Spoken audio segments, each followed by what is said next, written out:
Dilê dilê wer neke wer dilê dilê, derneke mîna beran ber bi malê weran. Evîna me nepez û berxên nakokiyên navberman. Dil û rehmanên malê avan, bi şîretan çandê parest her zaman. Çanda Kurdî ya evînê, ti car nebû bin pêkirin û bê îman.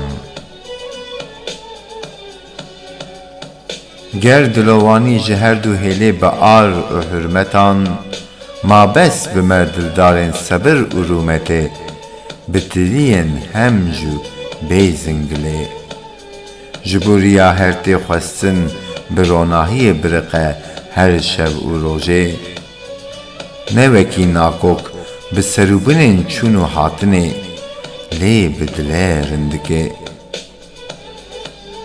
Dilo dilo wer neke wer dilo dilê, derneke mîna beran ber bi mal weran.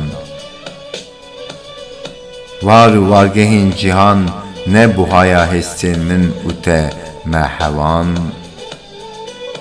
Miradê ji me re mîna destan, destnîşan ne mabesta ji hev veqetan. Ji bo takê jiyan, her dil bê tejîlê de li hundir an dervan.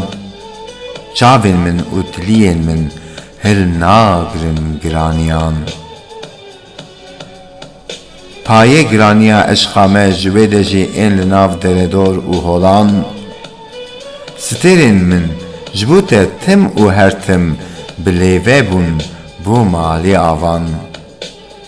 Dernexin û nexin vê evînê, ne jî kurtirim bi kovan. Wan hêstên tevî lorînên çandî, destan, ji xwe bi xwe tûm bûn dijî hovan. Destwanê min û te li her gav û kolan, bê û bi kesan li kêlehan. Bedenên me bûn yên tim dil û ruh û nasnamê ên me hildan. Bê rûn û sêlan me xwe bi ji dilê domand. Qet nebin ticarî li pêşerojan, du destwanên mal wêran.